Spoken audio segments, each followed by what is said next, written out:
Hello everyone, कसे आहात सगळे? मी पल्लवी तुमचं आपल्या नवीन ब्लॉगमध्ये खूप खूप स्वागत करते. आजचा दिवस तसा तर रोजच्या सारखाच होता, पण आज दिवसभराचा नाही पण संध्याकाळचा ब्लॉग मी तुमच्यासाठी घेऊन आली आहे. संध्याकाळची वेळ ही माझ्यासाठी खूप खास असते. संध्याकाळी आधी चहा घेतला, चहा घेऊन जरा फ्रेश झाली आणि मग आपला रोजचा प्रश्न, आता जेवायला काय बनवायचं. मग म्हटलं चला आता कामाला लागूया.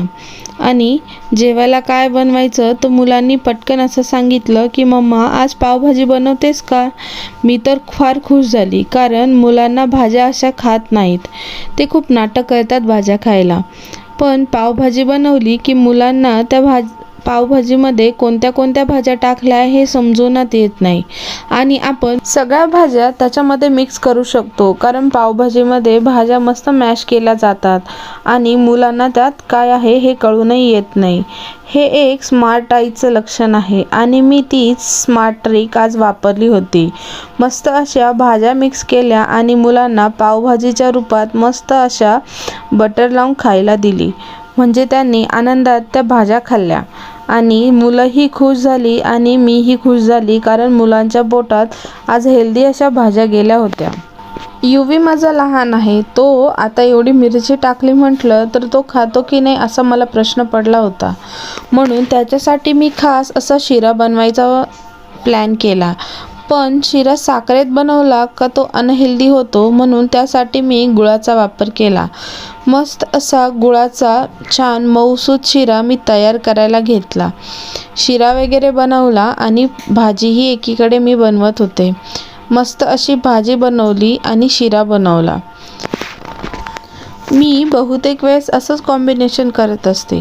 पावभाजी बनवली की त्याच्या जोडीला मी शिरा हा बनवत असते, म्हणजे तिखट बरोबर गोड असलं की मुलं आवडीने खातात. पण आज काय हे नवलच झालं. युवांशनी शिरा न खाता पावभाजीच खाल्ली. मला वाटलं हा पावभाजी खाणार नाही कारण ती तिखट आहे, पण नाही, आज त्याने पावभाजी खाल्ली. पण मला ते बघून आनंदच झाला, कारण त्यामध्ये भाज्या टाकलेल्या होत्या आणि त्याने पावभाजी खाल्ली. मस्त अशी तिखट चमचमीत पावभाजी आणि त्याच्याबरोबर मऊसूद असा गोड गुळाचा शिरा, हे कॉम्बिनेशन खरंच खूप प्रतिम असतं. तुम्ही कधी ट्राय करून बघितलं आहे का? तुम्ही यापुढे नक्की ट्राय करून बघा. खरंच छान लागतं, गोड बरोबर तिखट, आणि मुलंही आवडीने खातात. असा आमचा मस्त असा आजचा संध्याकाळचा बेत होता. छान असं आमचं जेवण तयार झालं आणि मी मुलांना पाव गरम करून मस्त असं जेवण सर्व केलं. मुलांनी अगदी आवडीने आणि मनापासून जेवण केलं. मुलं इतकी खुश झाली की बस, आणि त्यांना बघून माझंही मन प्रसन्न झालं. म्हणतात ना, आपल्या मुलांनी व्यवस्थित जेवण केलं की आईचं पोट आपोआप भरून जातं. तसंच झालं माझ्यासोबत आज.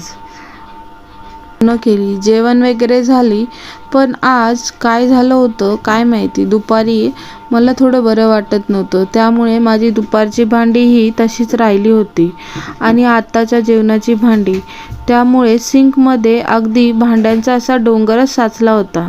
ते बघून मला तर डोक्यालाच हात लावायचा झाला. आता काय करू, इतकी भांडी, अरे बापरे, दुपारीच घासली असती तर बरं झालं असतं. पण युवांशने मध्ये मध्ये त्रास दिला आणि आज थोडा पाऊसही आला होता, त्यामुळे माझी भांडी राहून गेली.